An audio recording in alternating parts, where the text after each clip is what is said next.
Hello everyone, welcome to my channel learn with Tashu. मैं लेके आई हूँ आपके लिए वो चैनल जिसमें आप सीख सकते हैं वेब डेवलपमेंट। अगर आप सोच रहे हैं कि आप भी अपनी वेबसाइट खुद बना सके बट समझ नहीं आ रहा कि कैसे, तो ये वीडियो आपके लिए ही है। कोई फर्क नहीं पड़ता कि आपने आज तक HTML पढ़ी या नहीं पढ़ी, कोडिंग की या नहीं करी। इस चैनल पर हम लोग सब कुछ सीखेंगे from scratch to advance level. इस चैनल पर आपको मिलने वाली है वो प्लेलिस्ट जिसमें वेब डेवलपमेंट कोर्स से रिलेटेड सारा कंटेंट होगा, चाहे आप कॉलेज स्टूडेंट हो या working professional. After all skills तो सभी को इम्प्रूव करनी है ना। और अगर आपको सच में लगे कि मेरे एफर्ट्स आपके काम आए हैं और आपको भी वेब डेवलपमेंट सीखने में हेल्प हुई है, तो प्लीज प्लीज प्लीज मेरी वीडियो को लाइक और शेयर जरूर कीजिएगा और चैनल को सब्सक्राइब तो बिल्कुल कर दीजिएगा। साथ ही बेल आइकन को जरूर से प्रेस कीजिएगा ताकि कोई भी वीडियो अपलोड हो तो आपको झट से नोटिफिकेशन मिल जाए। मेरी बात करें तो मैं एक IT प्रोफेशनल हूँ और BTech, BSc IT, BCA, MCA students को पढ़ाती हूँ और साथ ही फ्रीलांसिंग भी करती हूँ एज अ वेब डेवलपर। 11 साल से मैं प्रोग्रामिंग पढ़ा रही हूँ और 100% रिजल्ट देती आई हूँ। अब मैंने सोचा कि क्यों ना यूट्यूब पर उन बच्चों को पढ़ाया जाए जो कोडिंग से रहते हैं या जिनको कोडिंग समझ नहीं आती। तो मैं पूरी कोशिश करूंगी कि आपको भी इजी लैंग्वेज में सिखा सकूं। हो सकता है कि मेरी प्लेलिस्ट थोड़ी सी बड़ी हो जाए बिकॉज मैं क्रैश कोर्स में बिलीव नहीं करती हूँ। Cause I am a teacher and no teacher will teach you shortcuts, right? But हाँ, आपको कंटेंट यूजफुल मिलने वाला है। यहाँ पर हम कंसेप्ट्स को पूरी तरीके से क्लियर करेंगे और एग्जाम्पल्स के थ्रू कोड करेंगे ताकि आप लोग उसे रिलेट कर पाए। और फिर ऐसा पॉसिबल ही नहीं कि आपको समझ ना आए। तो चलिए ज़्यादा बातें ना करते हुए आगे बढ़ते हैं और जानते हैं कि हम लोग यहाँ पर क्या क्या टॉपिक्स पढ़ने वाले हैं। So let's get started. Website development जो हमारा कोर्स हम स्टार्ट करने वाले हैं, उसे सीखने से पहले, उसे स्टार्ट करने से पहले कुछ बेसिक फैक्टर्स हम लोग देख लेते हैं कि क्या वो बेसिक फैक्टर्स है जो हमें जानने की ज़रूरत है। तो वो बेसिक फैक्टर्स हैं the big WWW। Big WWW से मेरा मतलब वर्ल्ड वाइड वेब बिल्कुल भी नहीं है। बिग WWW से मेरा मतलब है what is web development, why we use it, when and how can we do this. ये कुछ बेसिक क्वेश्चंस हैं। ये 3 W जो हैं, ये हर स्टूडेंट के माइंड में उठते हैं जब वो कोई भी नई चीज सीखने जाता है। किसी ने सुन लिया, जो भी नया स्टूडेंट है उसने अभी तक कंप्यूटर्स में इतना कुछ नहीं किया, उसे बेसिक आता है, अभी एडमिशन लिया ही है कॉलेज में, बट उसको एक सब्जेक्ट आया, उसने सुना कि वेब डेवलपमेंट मुझे पढ़ना है, तो सबसे पहले उसके माइंड में क्या आएगा? उसके माइंड में आएगा कि वेब डेवलपमेंट है क्या। फिर उसके माइंड में नेक्स्ट चीज जो आएगी वो आएगी हम इसे क्यों यूज करें। और तीसरी चीज आएगी जब उसे उसकी इंपॉर्टेंस पता चल जाएगी, तो वो सोचेगा या सोचेगी कि हम इसे कैसे यूज करेंगे, ठीक है, कब हम इसे यूज करेंगे। तो ये 3 क्वेश्चंस होते हैं जब कोई भी स्टूडेंट एक नई चीज सीखने के लिए स्टार्ट करता है। तो ये 3 चीजें जो है वो हम देख लेते हैं। सबसे पहला है आपका व्हाट इज वेब डेवलपमेंट। और वेब डेवलपमेंट क्या है, आपको डेफिनेशन यहाँ पे दिखाई दे रही है कि वेब डेवलपमेंट जो है is a work involved in developing a website. It can range from developing a simple single static page of plain text to complex web application, right? तो ये आपका एक वेब डेवलपमेंट जो है, ये तो डेफिनेशन की बात होगी, लेकिन सिंपल वर्ड्स में अगर मैं आपको बताऊं तो वेब डेवलपमेंट क्या है, प्रोसेस है पूरा कि आपने वेबसाइट बनाना शुरू करा है, आप उसे बना रहे हैं, जब तक वो बन नहीं जाती, स्टार्ट करने से लेकर एंड तक के बीच का जो सफर है वेबसाइट मतलब बनाने का, उसको डेवलपमेंट बोला जाएगा। जैसे एक सड़क बनती है तो सड़क बनने में स्टार्ट करने से एंड तक जितने दिन वो सड़क बन रही होती है उतने दिन वो प्रोसेस चल रहा होता है।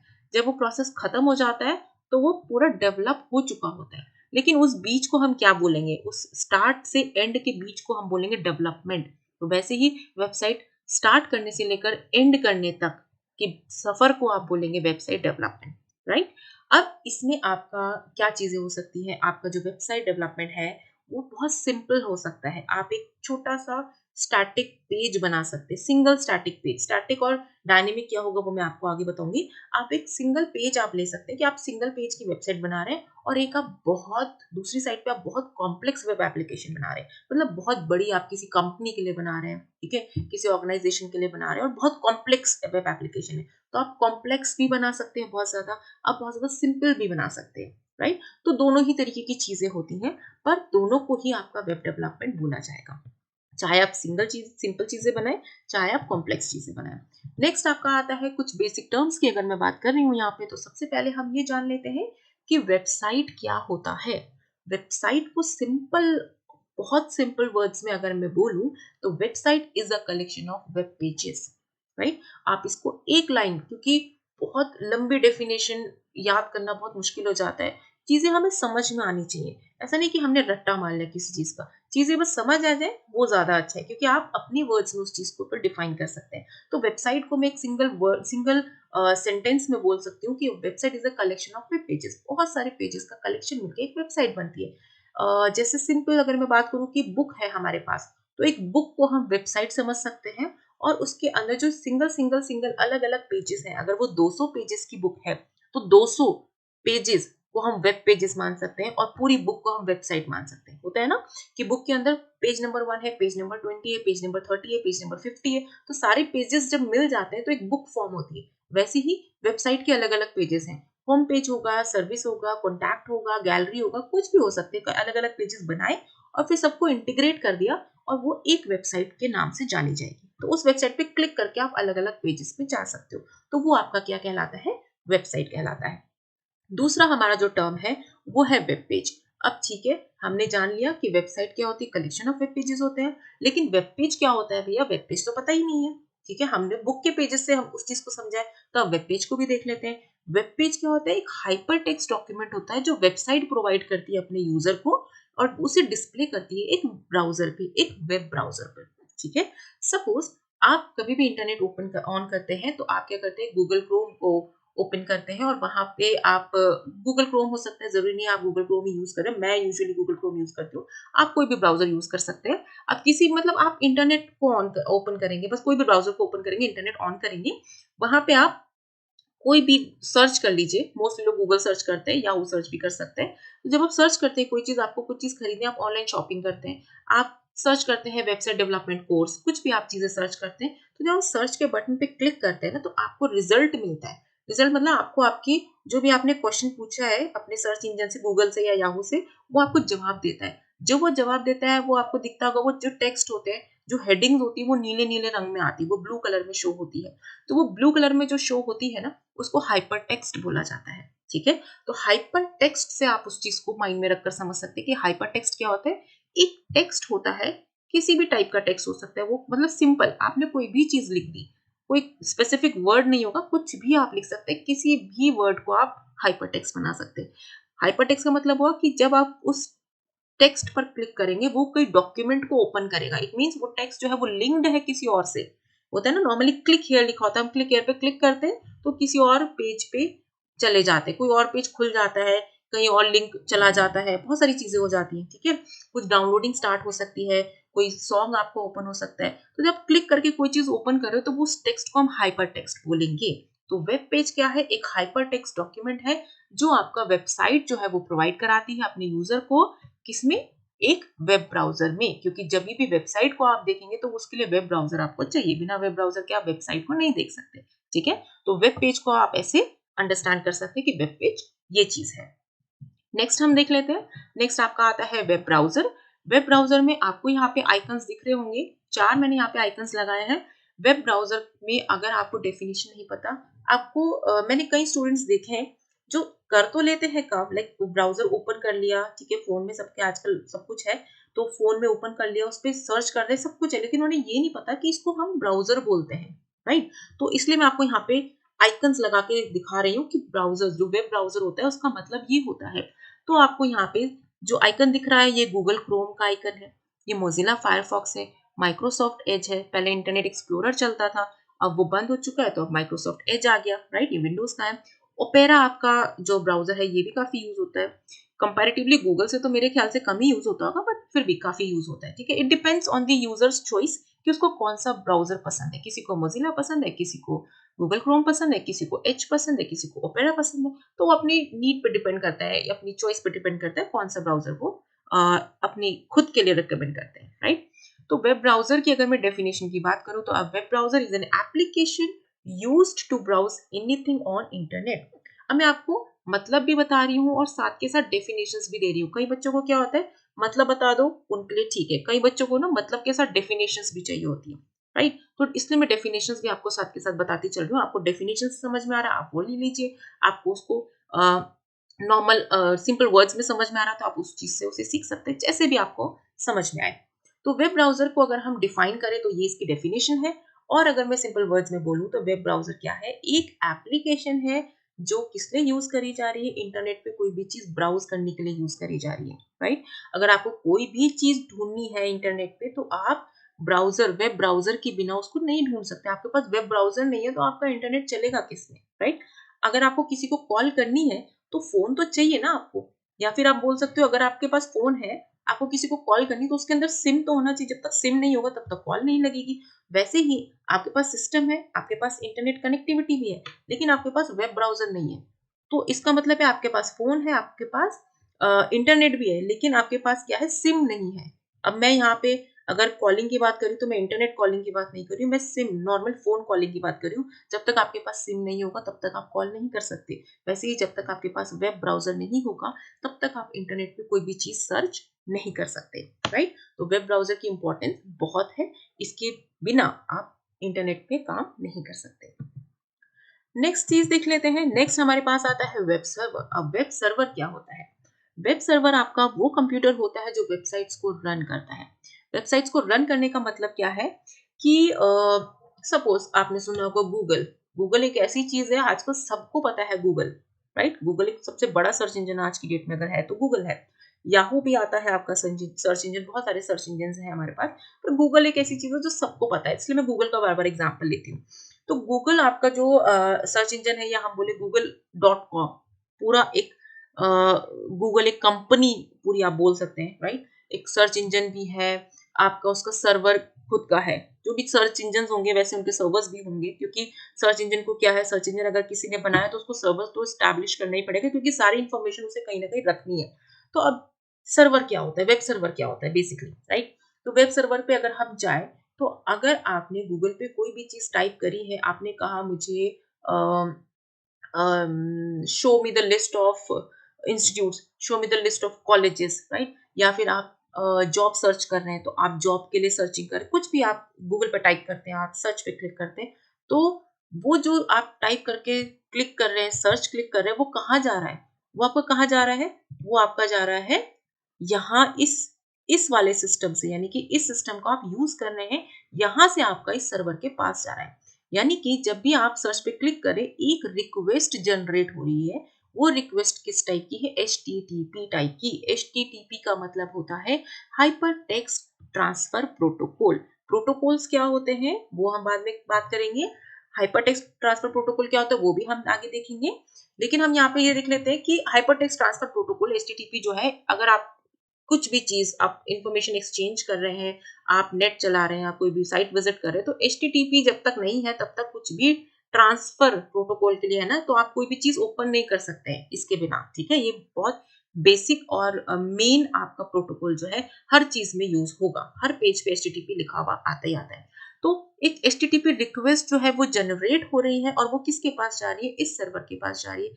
आपने कहा मुझे ऑनलाइन शॉपिंग करनी है, ऑनलाइन शॉपिंग सर्च करा और एंटर कर दिया, ठीक है, सर्च पे क्लिक कर दिया, वो रिक्वेस्ट गई यहाँ पे ऑनलाइन शॉपिंग। तो इसको पता चला ऑनलाइन शॉपिंग सर्च हुआ है, तो इसने ऑनलाइन शॉपिंग से रिलेटेड सारे पेजेस उठाए और वापस दे दिया अपने क्लाइंट को। तो जब वापस इसने दिया उसे क्या कहा जाएगा? HTTP रिस्पॉन्स, ठीक है। तो क्लाइंट क्या करता है, आप क्या करते हो, आप सिंपली उस सिस्टम पे सर्च कर रहे हो, आप लैपटॉप पे सर्च कर रहे हो, आप कंप्यूटर पे सर्च कर रहे हो, लेकिन जो सिस्टम है, जो आपका कंप्यूटर है, वो क्या कर रहा है? वो एक क्लाइंट है और वो रिक्वेस्ट कर रहा है, जो भी आपने चीज सर्च करी वो रिक्वेस्ट कर रहा है सर्वर से कि भैया ये चीज मुझे सर्च करके दो। तो जो सर्वर है वो वहां पे बैठा ही उसकी सुविधा के लिए, उसका काम करने के लिए, उसके पास बोला गया कि ऑनलाइन शॉपिंग से रिलेटेड इन्फॉर्मेशन दो। तो वो क्या करेगा? ऑनलाइन शॉपिंग से रिलेटेड इन्फॉर्मेशन सारी उठाएगा और इसको वापस कर देगा। इसको बोलेगा कि ये रही आपकी सारी इन्फॉर्मेशन, जो भी मुझे पेजेस मिले मैंने आपको दे दिए। अब इतने सारे वेब पेजेस हैं तो वो सारे पेजेस तो एक बार में दे नहीं सकेगा। वो फिर क्या देता है? एक आपको ऐसा पेज देता है जहाँ पे पूरा सर्च इंजन का रिजल्ट आता है, तो उसे हम बोलते हैं सर्च इंजन रिजल्ट पेजेस। तो वहां पे बहुत सारे लिंक्स आ जाते हैं बने हुए, बहुत सारे ऑप्शन आते हैं। अगर आप ऑनलाइन शॉपिंग की बात करो, अमेजोन आ जाता है, फ्लिपकार्ट आ जाता है, मिंत्रा आ जाते हैं, अलग अलग आपकी हेडिंग्स आ जाती हैं, ठीक है। फिर आप उस पर क्लिक करके किसी भी लिंक को आप ओपन करके किसी भी वेबसाइट पे आप जा सकते हो, राइट। तो वो तो आपका हो गया कि हाँ चलो आप रिडायरेक्ट कर रहे हो किसी और वेबसाइट पे। लेकिन वेब सर्वर अगर नहीं होता तो फिर आपको वो इन्फॉर्मेशन कहाँ से मिलती? इट्स जस्ट लाइक कि जब हम थक के घर आते हैं ना स्कूल से या कॉलेज से, जब तक मम्मी घर पे नहीं होगी तो कोई चीज नहीं मिलेगी, राइट? जब वो होंगी तभी हमें वो चीज मिलती है यूजुअली, राइट? तो इस तरीके की चीजें से आप समझ सकते हो कि जब तक वेब सर्वर नहीं होगा तब तक आपका ब्राउजर जो है, आपने ब्राउजर पे कोई भी चीज सर्च करी लेकिन वो सर्वर पे अवेलेबल ही नहीं है तो आपको मिलेगी ही नहीं। तो इसलिए वेब सर्वर का भी बहुत इंपॉर्टेंट रोल होता है यहाँ पे। आई होप आपको समझ में आया होगा कि वेब सर्वर क्या चीज होती है। आगे बढ़ते हैं। नेक्स्ट हमारे पास आता है टाइप्स ऑफ वेबसाइट। अब आपको आई होप पता चल गया होगा वेबसाइट क्या होती है, वेब पेज क्या होता है, वेब ब्राउजर क्या होता है और वेब सर्वर क्या होता है। सर्वर जिसपे सारी इंफॉर्मेशन आपकी स्टोर्ड होती है, ठीक है, उसको सर्वर बोला जाता है। आप इस तरीके से नॉर्मली मान सकते हो।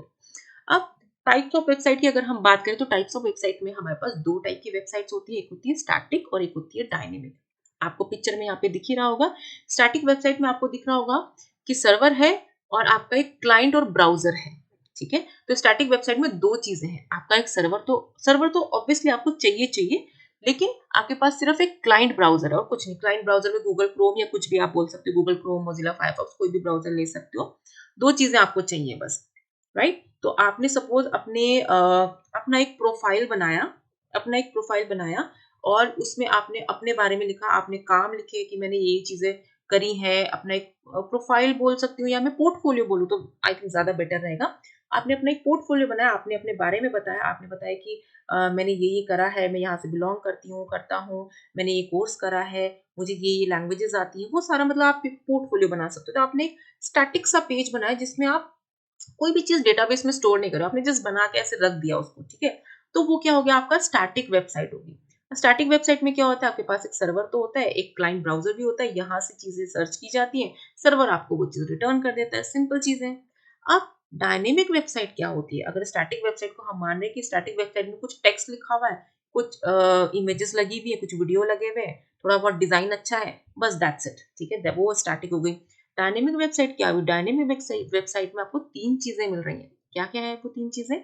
वो है क्लाइंट का ब्राउजर जो हमारे पास ऊपर भी है, सर्वर जो हमारे पास ऊपर भी है, लेकिन यहाँ पे आपको एक नई चीज मिल रही है जो कि है डेटाबेस। अब डेटाबेस यहाँ पे, जहां पे आपका डेटाबेस का यूज आ जाता है जिस भी वेबसाइट में, वो वेबसाइट डायनेमिक हो जाती है। तो सबसे बेस अगर मैं बोलूँ कि अगर आप वेबसाइट डेवलपमेंट सीख रहे हैं ना, या आप किसी की वेबसाइट जब बनाते हैं, तो सबसे पहला क्वेश्चन होता है, जब आप एक डेवलपर बन जाएंगे तो सबसे पहले आप किसी से भी वेबसाइट बनाने से पहले क्लाइंट से पूछेंगे कि उसको किस तरीके की वेबसाइट चाहिए, उसको स्टैटिक चाहिए या डायनेमिक चाहिए। तो स्टैटिक अगर वो बोले तो सिंपल है, बहुत ही आप एक दिन में बना सकते हो। अगर वो डायनेमिक बोले तो भी वो एक दिन में बना सकते हो सकता है एक हफ्ते में बनाओ, डिपेंड करता है कितनी बड़ी है। लेकिन अगर वो डायनेमिक बोल रहा है तो इट मीन्स आपको उसमें डेटाबेस यूज करना पड़ेगा। डेटाबेस क्या है? वो जब हम डायनेमिक वेबसाइट्स करेंगे ना, जब बनाएंगे, तो उस समय मैं आपको बताऊंगी डेटाबेस क्या होता है, कैसे कैसे हम उसे यूज करते हैं। नॉर्मली अभी आप क्योंकि बिल्कुल स्टार्टिंग पे बिल्कुल इंट्रोडक्शन है, तो डेटाबेस को हम समझ सकते हैं कि जितना भी रिकॉर्ड्स होता है सब इस जगह पे स्टोर होता है, जितना भी डेटा होता है वो डेटाबेस में स्टोर होता है, सिंपल वर्ड्स में हम मान लेते हैं इसको। तो डायनेमिक वेबसाइट्स वो वेबसाइट्स होती हैं जो डेटाबेस से कनेक्टेड होती हैं। यहाँ पे आपका क्लाइंट ब्राउजर है, इसको कोई चीज चाहिए होगी, वो सर्वर को बोलेगा मुझे ये चीज चाहिए, तो सर्वर क्या करेगा, डेटाबेस से कॉन्टैक्ट करेगा, डेटाबेस को बोलेगा ये चीज उसको चाहिए, आप उसे दो, और फिर यहाँ पे उसे रिटर्न कर देगा। सपोज आप ऑनलाइन फॉर्म भरते हो किसी भी चीज का, तो आपने ऑनलाइन फॉर्म जो सबमिट भी करा है, आपने फॉर्म सबमिट करा, अपने क्लाइंट ब्राउजर पे सबमिट पे क्लिक करा, वो फॉर्म गया सर्वर के पास, सर्वर ने उसे देखा फॉर्म सब ठीक है, फिर उसने डेटाबेस में स्टोर कर दिया। आपको एडमिट कार्ड चाहिए, आपने क्या कहा क्लाइंट ब्राउजर पे, मतलब आप गूगल क्रोम आपने खोला, आपने अपनी वेबसाइट खोली, आपने कहा डाउनलोड एडमिट कार्ड, तो सर्वर के पास वो रिक्वेस्ट गई, सर्वर ने क्या करा, डेटाबेस में गया, डेटाबेस में चेक करा कि आपका रिकॉर्ड है कि नहीं है, आपका रिकॉर्ड मिल गया तो उसने आपको उससे रिलेटेड इन्फॉर्मेशन, आपका एडमिट कार्ड उसने आपको दे दिया। तो इस तरीके से आपका डायनेमिक वेबसाइट जो है वो काम करती है। आई होप आपको स्टैटिक और डायनेमिक वेबसाइट समझ में आया होगा। आगे बढ़ते हैं। आगे हमारे पास है हम इस कोर्स में क्या क्या चीजें सीखने वाले हैं। तो हम इस कोर्स में सीखने वाले हैं दोनों ही चीजें, क्योंकि मैं यहाँ वेब डिजाइनिंग की बात नहीं कर रही हूँ, मैं यहाँ पे बात कर रही हूँ वेब डेवलपमेंट की। डिजाइनिंग का मतलब सिर्फ आप फ्रंट एंड पे काम कर रहे हैं, डेवलपमेंट का मतलब कि आप फ्रंट एंड और बैक एंड दोनों चीजों पे काम कर रहे हैं, ठीक है। तो फ्रंट एंड और बैक एंड क्या होता है? फ्रंट एंड जो यूजर को दिखता है, बैक एंड जो यूजर को नहीं दिखता, सिंपल वर्ड्स, ठीक है। जो आपका बैकग्राउंड में जो प्रोसेस हो रहा है ना, वो बैक एंड कहलाएगा। फ्रंट एंड जो आपको सिर्फ स्क्रीन पे दिख रहा है यूजर को एक, वो फ्रंट एंड कहलाएगा। तो फ्रंट एंड में हमारे पास क्या क्या चीजें हैं? हमारे पास है HTML, हम सीखेंगे CSS, जावास्क्रिप्ट, बूटस्ट्रैप और React.js। और अगर मैं बात करूँ बैकएंड की, तो बैकएंड में हम लोग सीखेंगे PHP, MySQL डेटाबेस, Node.js और MongoDB। तो ये सारी चीजें हम लोग फ्रंट एंड और बैक एंड में सीखने वाले हैं। तो मैंने आपको बता दिया हम क्या-क्या चीजें सीखेंगे यहाँ पे। अब हम जो स्टार्ट करेंगे वो फ्रंट एंड से ही करेंगे ऑफ कोर्स, क्योंकि अगर कोई चीज डेवलप करनी है तो सबसे पहले फ्रंट एंड बनाना पड़ेगा, फिर आप बैक एंड में जाएंगे, राइट। तो हम स्टार्ट करेंगे अपने अगले लेक्चर में HTML से। HTML कंप्लीट होने के बाद हम स्विच करेंगे CSS पे, फिर ऐसे ही हम आगे आगे इसी सीक्वेंस में स्विच करते जाएंगे अपने इस कोर्स को, ठीक है। अब अलग अलग वीडियोस में मैं आपको अलग अलग चीजें बताती जाऊंगी। अगर आपको कुछ भी चीज ऐसी लगती है जो आपको नहीं समझ में आई हो इस वीडियो में, तो आप वो कमेंट सेक्शन में मुझसे पूछ सकते हैं। अगर आपको लगता है कि मेरा वीडियो बनाना आपको समझ आया है, जो भी मैंने वीडियो बनाई है, और मेरा वीडियो बनाना सही रहा है, आपको समझाना जो मेरा पर्पस है वो आपको समझ में आया है, तो आप इस वीडियो को शेयर कीजिए, लाइक कीजिए, चैनल को सब्सक्राइब कीजिए। कोई भी इश्यू हो तो आप मेरी ईमेल आईडी मैंने आपको सबसे पहले बता दी है वहाँ पे, तो आप स्क्रीन पे देख सकते थे वो ईमेल आईडी। उस ईमेल आईडी पे आप मुझे मेल कर सकते हैं, अपनी क्वेरीज मुझसे पूछ सकते हैं। कोई भी अगर आपको लगता है कोई सजेशंस है मेरे लिए, कोई फीडबैक है, तो वो अभी आप मुझे बता सकते हैं। आई होप आपको मेरा वीडियो पसंद आया होगा, चीज़ें समझ में आई होगी। तो इस वीडियो को मैं यहीं पे खत्म करती हूँ। मिलते हैं आपसे नेक्स्ट वीडियो में। Till then bye bye.